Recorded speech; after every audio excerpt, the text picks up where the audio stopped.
Hey, welcome in. Time to TinChat after a little week hiatus alongside play-by-play voice, blessing us with his presence in studio tonight.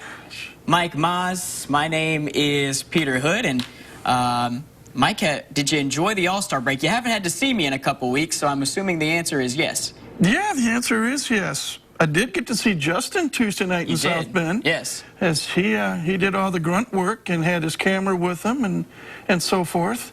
But the All-Star game is always fun for me.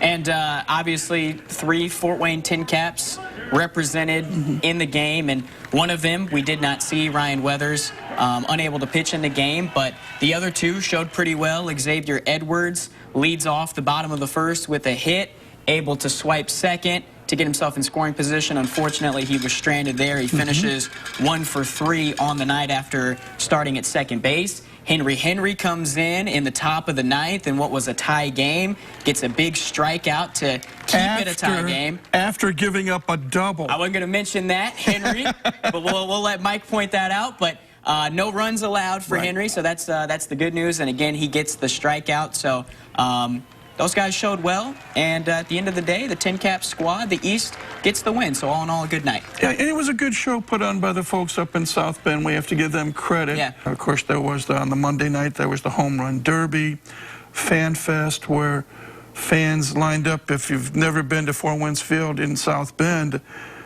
people were lined up probably, if you take home plate to straightaway center field at Parkview Field, which is 400 feet. It was even longer, the lines were longer than that. And all the players on both the All-Star teams signed autographs, and everyone seemed to have a good time. And the weather held out. I know Tuesday morning it was foggy. Yeah.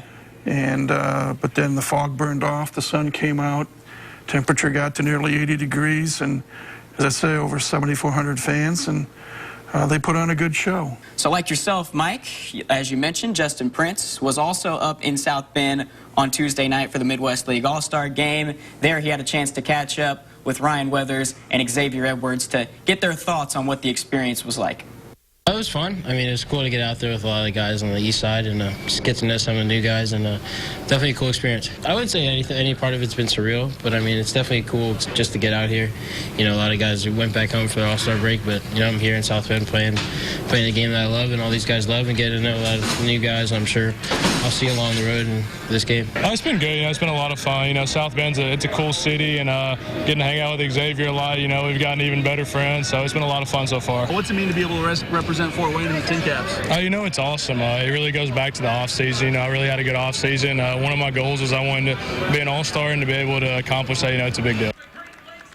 It was a good time, especially for the 3 Tin Caps who represented the team at the All-Star game, and the rest of the team had a chance to get a couple of days off, and was back to work with the second half starting actually last night up in Midland, Michigan. And before we look ahead to the second half, if we can take a look back, Mike, at the end of the first half, and obviously Tin Caps ended on a high note. That walk-off win on Sunday gives them the series win over a very good Lake County team, so they're able to feel pretty good about themselves going into the All-Star break. But Mike, that win also made some history at Parkview Field on Sunday. We talked about it a while back when AC got his 200th win, but he is now officially, as we talk right now, tied for the all-time wins record as a manager in franchise history. By the time this airs, he could very well be alone at the top of that list, currently with 227 wins, tied with Doug DeCenzo,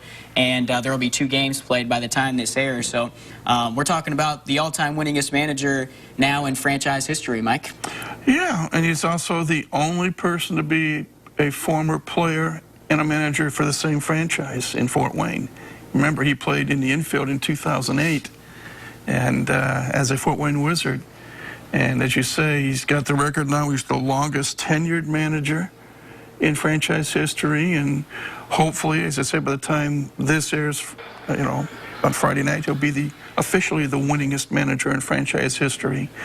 And So kudos to AC for that. Yeah, and we had a chance. AC doesn't really like talking about himself or his own personal accomplishments, but after the win on Sunday, we had a chance to get his thoughts on the record. Obviously, being here 4 years gave me the opportunity to achieve that number. You know, and to tie one of my old managers, Doug DeCenzo, you know, it's pretty cool to put myself in a category with him. He has been managing and coached for a long time, but it's the stuff like behind the scenes that I've got to be a part of. You know, all those 260 to the show things, I see those and I start to kind of like reminisce on like how it was when I had Austin Allen and Tatis and Ty France and all these guys, and like that's what I start to think about. I think about the memories I've had the last 4 years here in Fort Wayne. You know, and that number is just a kind of a result of all those guys putting in hard work, and they get the wins. I'm sitting there just putting together a lineup, you know, doing my best not to mess things up. But for the most part, it's just the memories that I've accumulated over the years.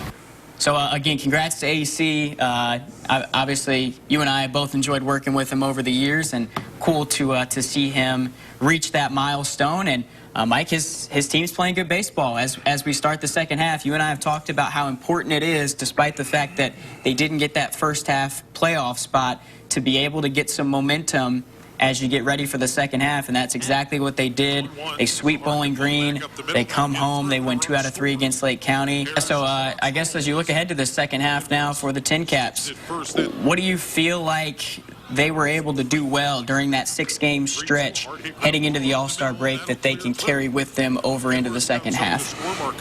Well, it's not a secret. You have to have good pitching, good hitting, good defense, and a little bit of luck. So what do they need to do in the second half? They need to start like gangbusters.